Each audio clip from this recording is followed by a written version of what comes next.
Kasus sengketa kepemilikan Sardo Swalayan kembali memanas setelah Tatik Suwartiatun memenangkan pra-peradilan di Pengadilan Negeri Bangil yang meminta kepolisian Polda Jatim melanjutkan proses hukum laporan pidana Tatik Suwartiatun.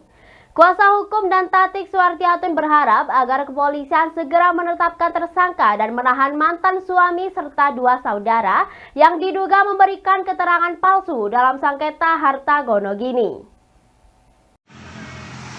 Sengketa kepemilikan Sardo Swalayan di Kota Malang dan Pasuruan kembali memasuki babak baru. Setelah bertahun-tahun memperjuangkan hak atas harta Gonogini, akhirnya Tatik Suwartiatun meraih kemenangan penting lewat putusan pra-peradilan Pengadilan Negeri Bangil. Dalam putusan tersebut, hakim menyatakan penghentian penyidikan laporan pidana Tatik tidak sah dan memerintahkan kepolisian melanjutkan proses hukum.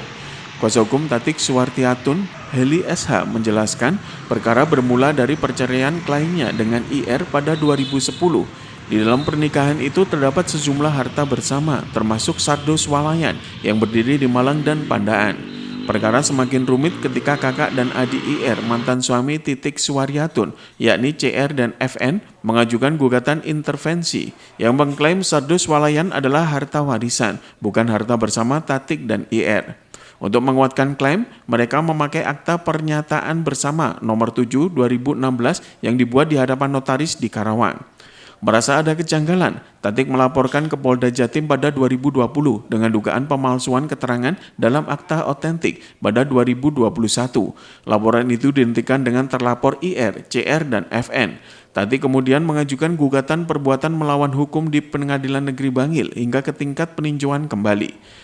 Hasilnya dalam putusan PMH, hakim menyatakan akta nomor 7 2016 tidak sah dan menegaskan Sardo Swalayan merupakan harta bersama Tatik Suwartiatun dan mantan suaminya IR.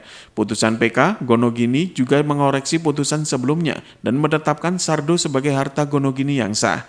Itu berawal dari antara pernikahan Tatik dengan saudara Bapak Imron, yang mana telah memperoleh beberapa aset. Selain beberapa aset juga itu antara perkawinan mereka mempunyai dua orang anak, yaitu Kak Marsa dan almarhum DOB. Dari beberapa aset itu, dua aset yang yaitu Sardo Swalayan Malang juga Pandaan, yang mana diakui oleh Pak Imron dan saudaranya adalah harta mereka, bukan Gonogini dengan Butati. Nah, dalam gugatan kami itu prosesnya sampai PK, yaitu peninjauan kembali, yang mana dalam putusan PK tersebut, dari salah satu dari amar putusannya itu menyatakan 3 orang tersebut telah melakukan perbuatan melawan hukum. Yang kedua, menyatakan bahwa Sardo Swalayan baik Malang maupun Pandaan adalah harta bersama antara Butati sama Pak Imron Rosadi. Jadi otomatis yang 2 orang saudara ini, yaitu Fanani maupun Koeri, tidak punya hak apapun dalam Sardo Swalayan tersebut. Dan yang ketiga, minta agar untuk dibagi. Sementara setelah memenangkan pra-peradilan, Tatik Suwartiatun berharap laporan pidananya dibuka kembali. Dirinya berharap Polda Jatim segera melanjutkan laporan dan menangkap ketiga tersangka untuk dilakukan penahanan. Saya merasa bersyukur sekali karena ternyata perjuangan kita ada titik terangnya. Jadi memang seharusnya ini yang terjadi.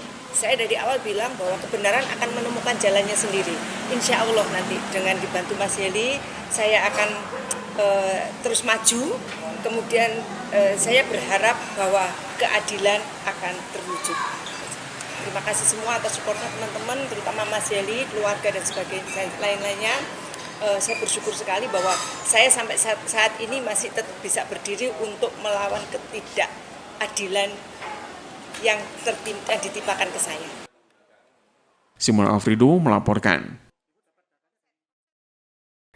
Dan sesaat lagi akan kami hadirkan laporan tentang hujan deras badan jalan penghubung longsor. Tetaplah bersama kami dalam Info 7 Malang Raya.